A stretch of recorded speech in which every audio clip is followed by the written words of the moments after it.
My dear students, welcome back to our channel. Students, in this video, I am explaining Become first year, first semester subject FIT Unit 2 Short and Long Questions. Question number system, very important question from unit 2.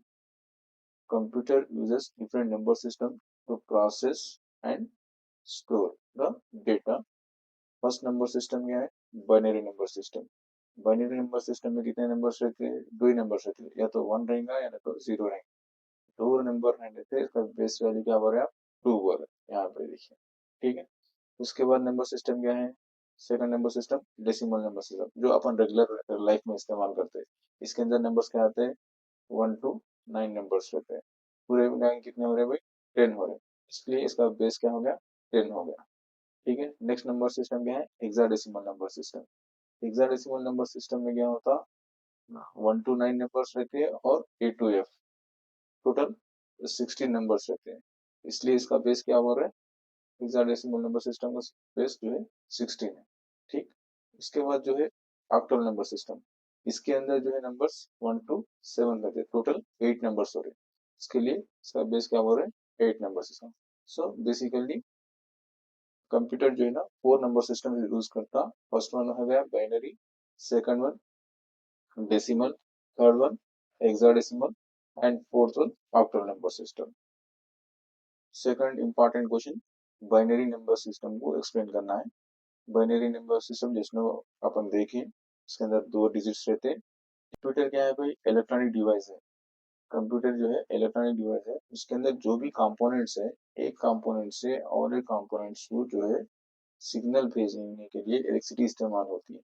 Suppose एक component से और एक component को electricity certain time पे पहुंची तो उसको क्या समझता है कंप्यूटर? वन समझता.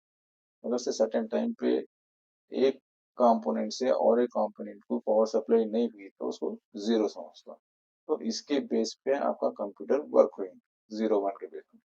और ये 0 1 कहाँ पे है भाई? कौन से नंबर सिस्टम में है? Binary number system.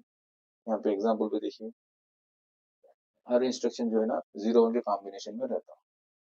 Third question, binary arithmetic. Binary arithmetic कुछ नहीं भाई, बाइनरी नंबर्स के साथ आप एडिशन करेंगे, सब्ट्रैक्शन करेंगे, मल्टीप्लीकेशन और डिवीजन करने को बाइनरी अर्थमेटिक होते हैं. जो जगह क्या नंबर्स रहते हैं? 0 रहेगा या 1 रहेगा, इसके कॉम्बिनेशन में अगर से आप इनके साथ एडिशन कर रहे हैं, या ना तो सब्ट्रैक्शन कर रहे हैं, या मल्टीप्लीकेशन कर रहे हैं, या डिवीजन कर रहे हैं, तो इसको बोल रहे हैं आप binary arithmetic. Next fourth question, PROM, that is full form क्या है? देखिए इसका, प्रोग्रामेबल रीड ओनली मेमोरी. एक कॉन्सेप्ट समझना है आपको. ROM, read only memory. Read only memory क्या है? जब भी आप कंप्यूटर स्टार्ट करेंगे, इसमें थोड़े इंस्ट्रक्शंस रहेंगे. ये जाके आपके ऑपरेटिंग सिस्टम को ऑन करेंगे या तो कंप्यूटर को ऑन करेंगे. तो ये इंस्ट्रक्शंस को जब आप कंप्यूटर खरीदते जब भी लिखा रहता है, बिल्ट इन रहते, उसको चेंज नहीं कर सकते. लेकिन यहाँ पे क्या बोल रहा हूँ? Programmable read only memory means user को एक मौका दे रहा है कि ये इंस्ट्रक्शंस को लिखने के लिए. इसको बोल रहे हैं programmable read only memory. EEPROM, full form क्या है इसका? Electronically erasable programmable read only memory. Exam में इसका फुल फॉर्म लिखे तो एटलीस्ट 1 मार्क मिल जाता. It is a type of non volatile memory means इसके अंदर जो भी इंस्ट्रक्शंस लिखे हुए हैं वो परमानेंट रहते हैं. रीड ओनली मेमोरी में जो भी इंस्ट्रक्शंस लिखते हैं वो परमानेंट रहते हैं, नॉन वॉलेटाइल रहते हैं, मीन्स एरेज कभी भी नहीं होते. लेकिन यूजर को मौका देना चाह रहे हैं अब नंबर ऑफ टाइम वो इंस्ट्रक्शन को लिखने और एरेज करने को, तो वो पॉसिबल है with the help of EEPROM, that is electronical erasable programmable read only memory. यहाँ पे लिखा हुआ है देखिए. Next important question, zip drives. ये रिमूवेबल डिस्क स्टोरेजेस रहते हैं, फिक्स होके नहीं रहते सीपीयू के अंदर. आप जब चाहे इसको ऐड कर सकते हैं कंप्यूटर के साथ और रिमूव कर सकते हैं. इसलिए इसको क्या बोल रहा है? रिमूवेबल डिस्क स्टोरेजेस बोल रहे हैं. ये कब लेके आए भाई? फ्लॉपी डिस्क के ओल्ड स्टोरेज डिवाइसेस थे, उसको रिप्लेस करने के लिए जिप ड्राइव्स को ले लेके आए. फ्लॉपी ड्राइव्स की कैपेसिटी क्या थी? 1.44 MB कैपेसिटी थी, मीन्स उतना ही डेटा उसके अंदर स्टोर कर सकते थे.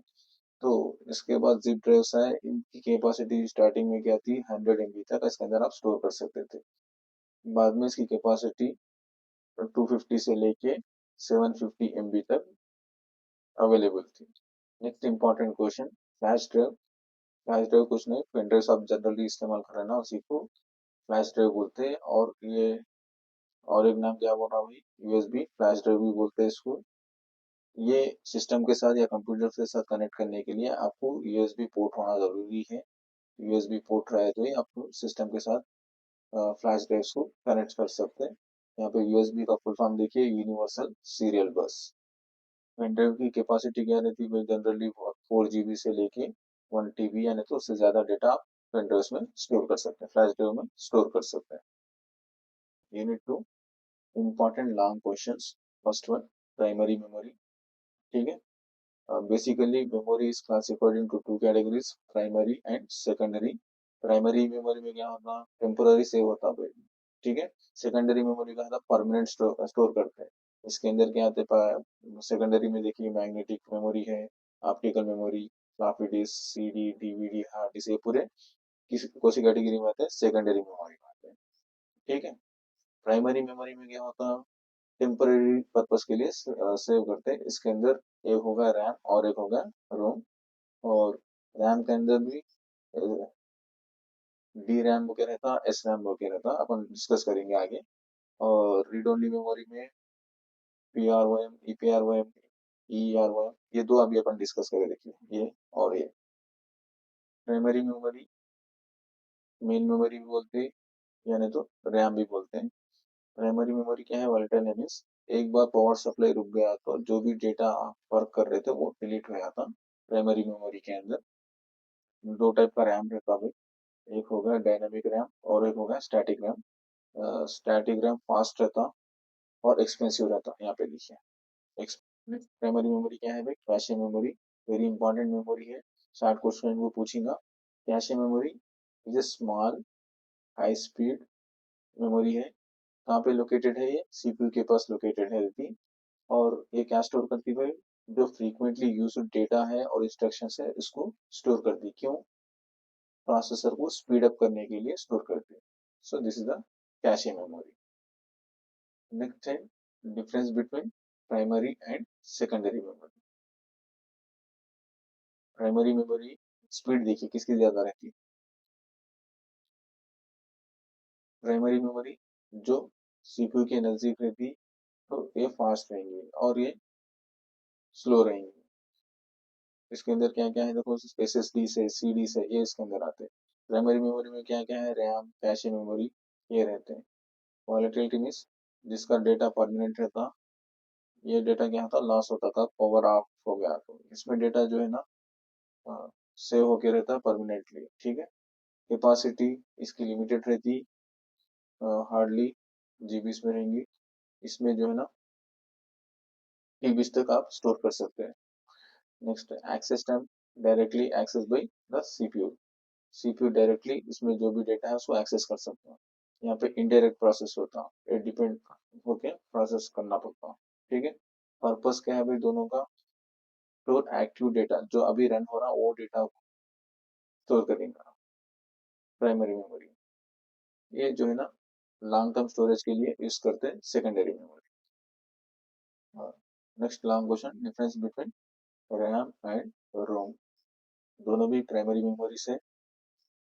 वॉलेटिलिटी देखो, रैम के अंदर जो भी इंफॉर्मेशन रहेगा, एक बार पावर सप्लाई रुक गया तो पूरा डेटा डिलीट हो जाता। मगर यहाँ पे रीड ओनली मेमोरी में जो डेटा है, जो डेटा इंस्ट्रक्शन है वो कभी भी डिलीट नहीं होते। ठीक है, नेक्स्ट पॉइंट, राइटेबिलिटी में क्या होता है, डेटा को आप रीड कर सकते हैं, राइट कर सकते हैं रैंडम एक्सेस मेमोरी में। यहाँ पे क्या है, सिर्फ रीड कर सकते हैं, ऑलरेडी लिखा हुए इंस्ट्रक्शंस रहते हैं, आप फिर से इंस्ट्रक्शंस नहीं लिख सकते। पर्पस क्या है भाई, ये टेम्पोररी है डेटा स्टोरेज करने के लिए, ये जो है परमानेंट स्टोरेज है पर बूटअप करने के लिए, बूटअप मीन्स कंप्यूटर स्टार्ट करने के लिए। ठीक, नेक्स्ट, स्पीड किसकी ज्यादा रहती है, इसकी ज्यादा रहती है, रैंडम एक्सेस मेमोरी की स्पीड ज्यादा रहती है, ये स्लोअर रहता। ठीक है, स्लो रहता। और कैपेसिटी जो है ना, ये compare to read only memory से इसमें ज्यादा कैपेसिटी रहती है, ये स्मॉल साइज रहती है, क्योंकि वो तो खाली इंस्ट्रक्शंस रहते हैं इसके अंदर। डेटा टाइप मीन्स इसके अंदर क्या क्या क्या स्टोर कर सकते हैं, प्रोग्राम स्टोर कर सकते हैं, यूजर का डेटा स्टोर कर सकते हैं, ऑपरेटिंग सिस्टम के डेटा और इंस्ट्रक्शन स्टोर करते हैं। यहाँ पे क्या रहता है, ऑलरेडी लिखे हुए इंस्ट्रक्शंस रहते हैं, तो सिस्टम इंस्ट्रक्शन से ही रहता है इसके अंदर, ठीक है।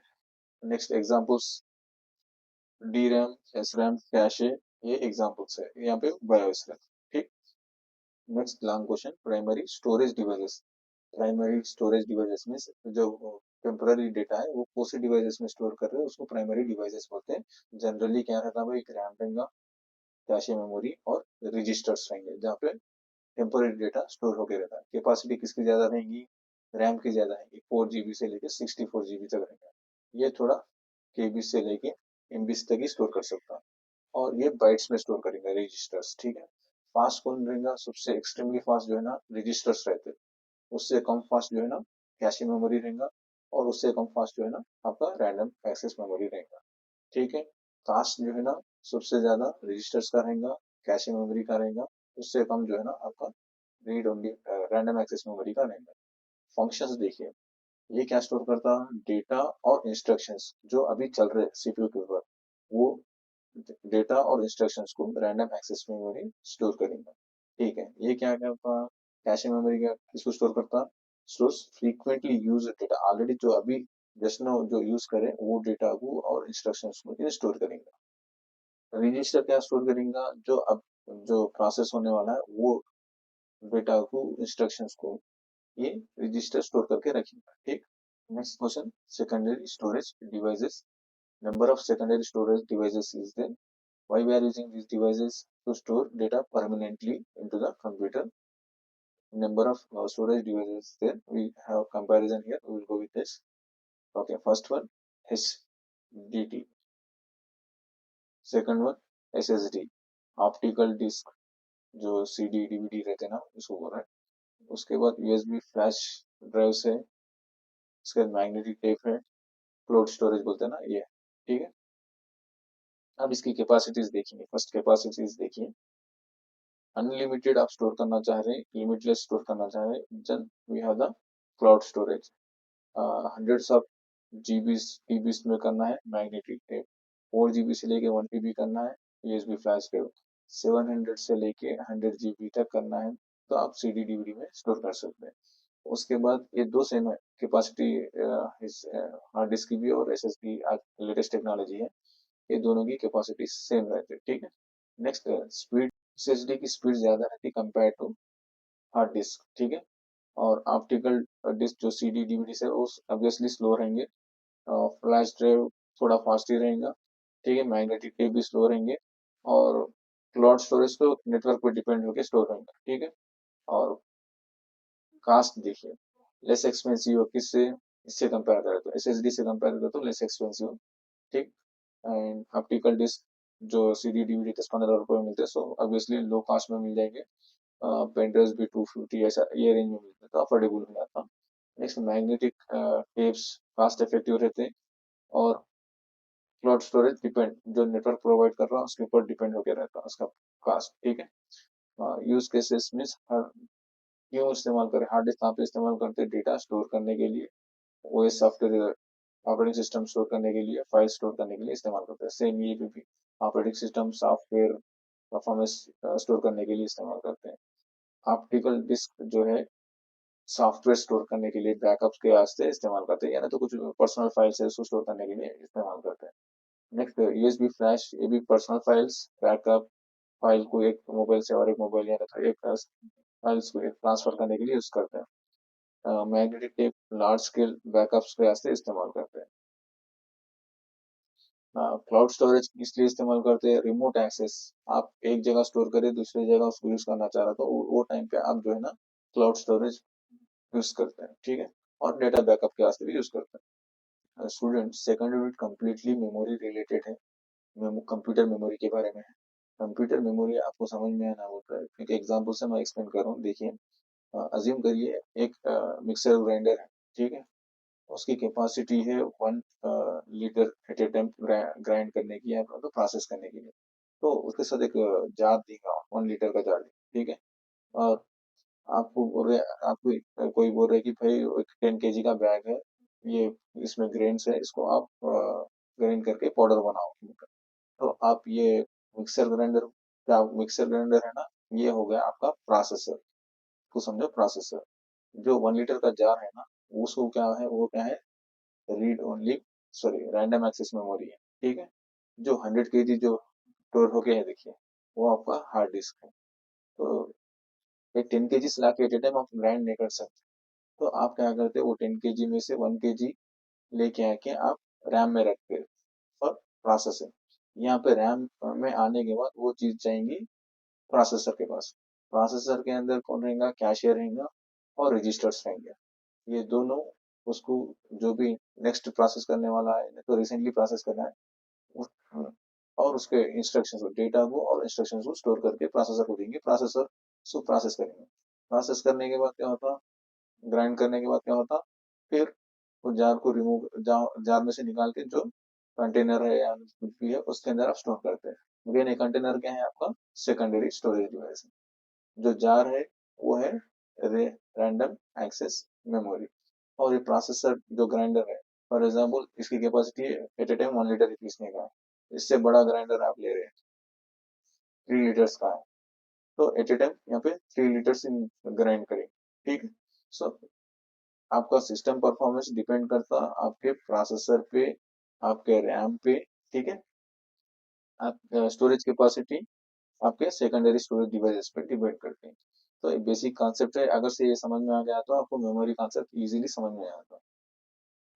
I hope you understand. Thank you for watching. Like and share this video with your friends.